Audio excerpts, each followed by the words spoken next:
श्रीशैलेशदयापात्रं देवव्ययादिगुणाढवं यतीन्द्रपवनं वन्दे रम्येजमातरं मणिं रम्येजमातृयोगीन्द्रपादरेखामयं सदा तदा यतात्मसत्तादिं रामानुजमुनिं भजे लक्ष्मीनाथसमारम्भं नाथयामुनमध्यमाम् अस्मदाचार्यपर्यन्तं वन्दे गुरुपरम्पराम्।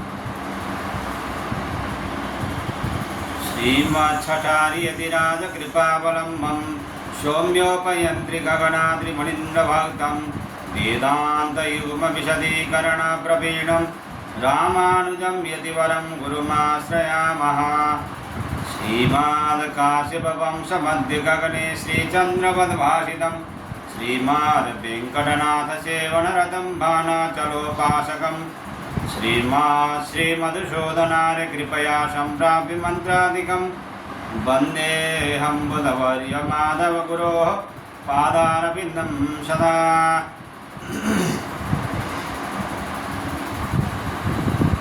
जय श्रीमन्नारायण श्रीमद् जगद्गुरु रामानुजाचार्य कृत श्री भाष्यम का हम लोगों ने सत्संग करते आए हैं।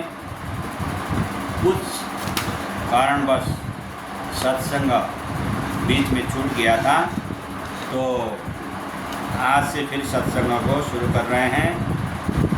जय श्रीमन्नारायण। किसी भी समय जिसकी बाधा न हो सके, ऐसी अहम बुद्धि निश्चित ही साक्षात संबंध से आत्म विषयक है तथा शरीर विषयक अहम बुद्धि अविद्या है। जैसा कि भगवान पराशर ने कहा है, अनात्मा में जो आत्म बुद्धि होती है उस अविद्या के स्वरूप को सुनो। यदि आत्मा ज्ञप्ति मात्र ही है तो अनात्मा शरीर में आत्माभिमान के समय केवल ज्ञप्ति की ही प्रतीति होनी चाहिए, ज्ञात्रिता की प्रतीति नहीं होनी चाहिए। सो तो होती नहीं। इससे निश्चय होता है कि अहम पदवाच्य ही ज्ञाता आत्मा है। जैसा कि कहते भी है, प्रत्यक्ष न्याय युक्ति और शास्त्र प्रमाण के अनुसार तथा अविद्यावश ज्ञाता आत्मा अहम रूप में ही भाषित होता है। देह, इंद्रिय, मन, प्राण और बुद्धि से पृथक अनन्य साधन नित्य और व्यापी आत्मा प्रतिदेह में भिन्न स्वभाव से सुखी है। यहाँ अनन्य साधन शब्द स्वप्रकाश अर्थ का बोधक है। अति सूक्ष्म रूप से समस्त जड़ पदार्थों में जो अनुस्यूत है उसे व्यापी कहते हैं। जो यह कहा कि दोषमूलक भ्रम आशंकापूर्ण भेदवालंबी समस्त प्रत्यक्ष शास्त्र बाध्य है, तो बताइए कि वह दोष कौन से है जिनसे प्रत्यक्ष की भ्रांतता संभावित होती है।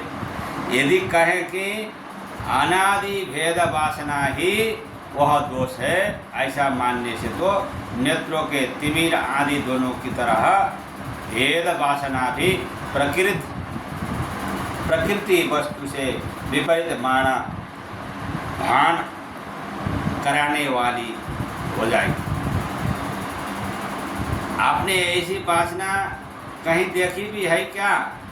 यदि कहो कि शास्त्र विरोध से ही ऐसी वासना का ज्ञान होता है, सो बात नहीं है, क्योंकि शास्त्र का उससे अन्योन्याश्रय संबंध है। शास्त्र समस्त विशेषताओं से रहित वस्तु के प्रतिपादक है। ऐसा निश्चित होने से भेद वासना दोषपूर्ण निश्चित हो जाती है तथा भेद वासना की दोषपूर्णता निश्चित होने से शास्त्र की समस्त विशेषताओं से रहित वस्तु प्रतिपादकता निश्चित हो जाती है। यदि भेद वासना मूलक होने से ही प्रत्यक्ष की विपरीतार्थता होती है, तब तो शास्त्र भी तन्मूलक होने से वैसे ही सिद्ध हो जाएंगे, वैसे ही सिद्ध हो जाएंगे। जो यह कहो कि शास्त्र दोषमूलक होते हुए भी प्रत्यक्ष दृष्ट समस्त वेदों का निवारक ज्ञान उत्पन्न करते हैं, सो तो हो नहीं सकता, क्योंकि दोष मूलकता के निश्चित हो जाने पर उसका परत्व बल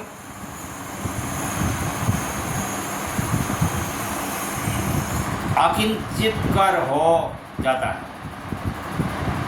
जैसे कि रज्जु में सर्प की भ्रांति होने पर किसी के द्वारा कहा जाए कि यह सर्प नहीं है, मत डरो, इतना कहने पर भी भय दूर नहीं होता। शास्त्र की दोष मूलकता तो श्रवण के समय ही ज्ञान होती है। शास्त्र श्रवण के बाद संपूर्ण वेदों के उन्मूलक ब्रह्मात्मैकत्व ज्ञान के पुनः पुनः अनुशीलन रूप मनन आदि की व्यवस्था ही उक्त बात की पुष्टि करती है। यह शास्त्र दोषों की संभावना से रहित है तथा प्रत्यक्ष प्रमाण में दोष संभाव्य है। यह बात तुम्हें कहाँ से ज्ञात हुई? स्वयं सिद्ध निर्विशेष अनुभूति तो उक्त अर्थ बदला नहीं सकती, क्योंकि वह समस्त विषयों से विरक्त है तथा उसे शास्त्र का कोई पक्षपात भी नहीं है। किसी इंद्रिय से उक्त बात जानी हो ऐसा भी संभव नहीं है, क्योंकि जब प्रत्यक्ष ज्ञान दोषमूलक ही है उसकी तो विपरीत ही प्रतीति होगी। अनुमान आदि अन्य अन्य प्रमाण सब प्रत्यक्ष सापेक्ष ही होते हैं, अतः उनसे भी जानना कठिन है। तुम्हें अपने उक्त मत के साधन में कोई प्रमाण उपलब्ध नहीं है, इसीलिए तुम्हारे अभिमत की सिद्धि नहीं हो सकती। आपके मत में व्यावहारिक प्रमाण प्रमेय भाव तो स्वीकृत ही है, तो आपका वह व्यावहारिक स्वरूप क्या है? यदि कहे कि हर प्रकार से प्रतीति सिद्ध युक्तियों से जो भली भांति निरूपित न हो सके, वह ऐसी वस्तु का प्रयोजन ही क्या है? जो वस्तु प्रमाण से सिद्ध हो जाए फिर भी युक्तियों से सिद्ध न हो सके, वस्तुतः वह प्रमाणित नहीं मानी जाएगी। यदि कहे कि शास्त्र और प्रत्यक्ष दोनों के अविद्यामूलक होते हुए भी प्रत्यक्ष विषय का शास्त्र से बाद दिखलाई देता है, शास्त्र विषय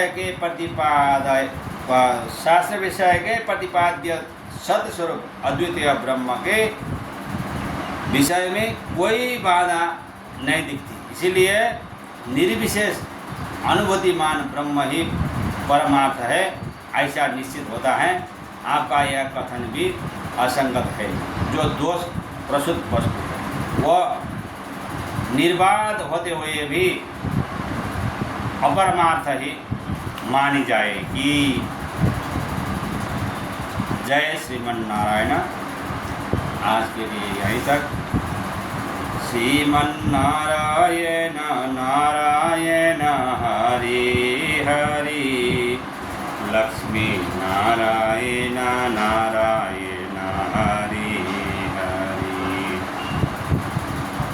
सीता नारायण नारायण हरि हरि, गोदा नारायण नारायण हरि हरि, गंगा नारायण नारायण हरि हरि, वेंकट नारायण नारायण हरि हरि, श्रीमन्नारायण नारायण हरि हरि, मुक्ति नारायण नारायण हरि हरि, बद्री नारायण नारायण हरि हरि, श्री श्रीमन्नारायण।